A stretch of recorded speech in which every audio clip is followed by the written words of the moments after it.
আবারও একটি মন্ত্র নিয়ে হাজির হলাম।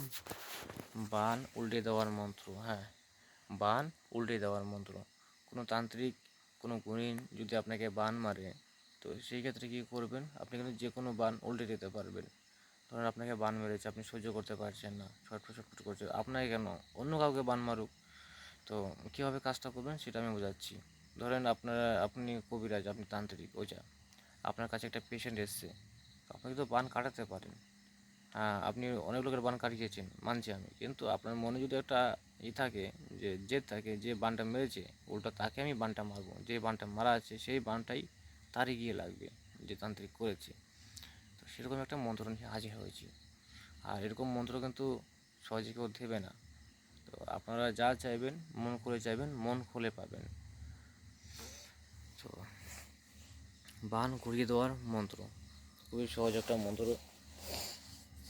তো মন্ত্রটা হচ্ছে, ব্রহ্মা বিষ্ণু মহেশ্বর কালীকে দিলেন বর, কালীর কাটানে কাটি, শুল কাটি, কু জ্ঞান কাটি, ডান কাঠি ডাকিনী কাটি, যে বেটা বেটি মেরেছে বান উল্টা তার বুকে গিয়ে ধর, কার আজ্ঞায়, মা শ্মশান কালীর আজ্ঞায়।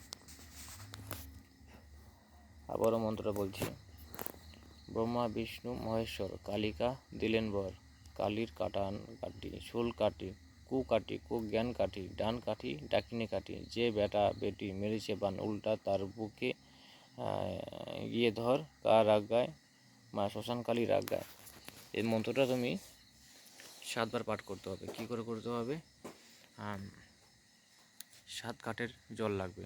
7 ঘাটের জল, ধরেন নদীতে গেলেন, সবথেকে ভালো 7 ঘাটের জল, নাহলে ঝর্ণার জল সংগ্রহ করে নেবেন। ঝর্ণার জল যে সংগ্রহ করেন, একটা মাটির টোপায় সংগ্রহ করুন। মাটির টোপায়, লাল যে মাটির টোপা হয়, মানে মাটির পুরো লাল, কোথাও যদি কালা হয় তাহলে কিন্তু হবে না, পুরো লাল হওয়া চাই।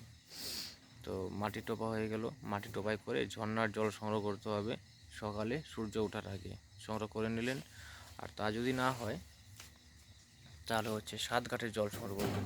7 ঘাটের জল সংগ্রহ করবেন, কিন্তু একটা কাঁসার পিতলের গ্লাসে বা ঘটিতে সংগ্রহ করবেন, ঠিক আছে? আর ঝর্ণার জল যদি সংগ্রহ করতে পারেন, তাহলে আপনাকে কোনো একটা মাটির পাত্রতে সংগ্রহ করতে হবে। দুটাই কিন্তু কাজ হবে। তো যে কোনো একটা জিনিস সংগ্রহ করে নেবেন। 7 ঘাটের জল, এইটা একটা ঘাট, ওইটা আর একটা ঘাট, ওইটা আর একটা ঘাট, এরকম করে 7 ঘাটের জল সংগ্রহ করবেন, ঠিক আছে? সংগ্রহ করার পর এই মন্ত্রটি আপনি 7 বার পাঠ করবেন। কিন্তু তার আগে ওই জলের মধ্যে 3টি তুলসীর পাতা দেবেন, ঠিক আছে? 3টে তুলসীর পাতা দেবেন। আর এই মন্ত্রটি 7 বার পাঠ করবেন। একবার করে বলবেন, একটি করে ফু দিবেন, 7 বার বলবেন, 7টি ফু দিবেন। হয়ে গেল। তাকে বলবেন, এই জলটি আছে একটুখানি হাতে নেবে, এটা কিন্তু নদীর জল, ঠিক আছে, নোংরা জল। কিন্তু একটা কথা আছে না, গঙ্গার জলও মানে পবিত্র হয়, পরিষ্কার হয়ে যায়। কোনো সায়েন্সও আজ অবধি বুঝতে পারেনি জলে কোনো ইনফেকশন কিছু আছে কি না, বা কোনো জার্মস আছে কি না, কেউ বুঝতে পারেনি। সেরকমই যখন আপনি মন্ত্রটা শোধন করে নেবেন, এই জলের মধ্যে কোনো ইনফেকশন থাকবে না। আর আপনি জলটা পরিষ্কারভাবে ধরবেন, মানে পরিষ্কার জায়গা থেকে নেবেন, ঠিক আছে? কোনো জায়গা থেকে জলটা নেবেন না। আর এরকম না যে পুরো জলটা আপনাকে খেতে হবে, তা কিন্তু না। তো জলটা নিয়ে নিলেন। জলটা আসার পর আপনাকে এর মধ্যে 7 বার মন্ত্র পাঠ করতে হবে। 3টি তুলসী পাতা দিয়ে 7 বার মন্ত্র পাঠ করবেন। একবার করে বলবেন, একটা করে ফু দিবেন। 7 বার বলবেন, 7টা ফু দিবেন। হয়ে গেল।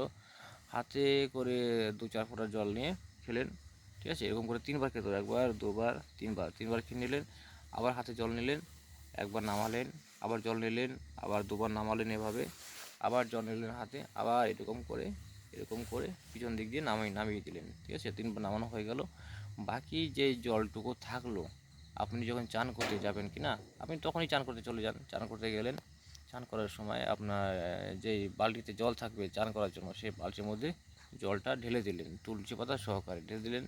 ওই জল দিয়ে যখন চান করবেন কি না, তখন হচ্ছে যে আপনাকে বান মেরেছে, সাথে সাথে বানটা রিটার্ন হয়ে যাবে 3 গুণ স্পিডে, যে আপনাকে বানটা মেরেছে। তো ভিডিওটি ভালো লাগলে অবশ্যই লাইক করে যাবেন। আর আপনার আমার চ্যানেলে এখন নতুন হয়ে থাকলে চ্যানেলটি অবশ্যই সাবস্ক্রাইব করে যাবেন। ভিডিওটি দেখার জন্য অসংখ্য ধন্যবাদ। ভালো থাকবেন। আর যদি কোনো অংশ বুঝতে অসুবিধা হয়, আমার সাথে হোয়াটসঅ্যাপে যোগাযোগ করবেন।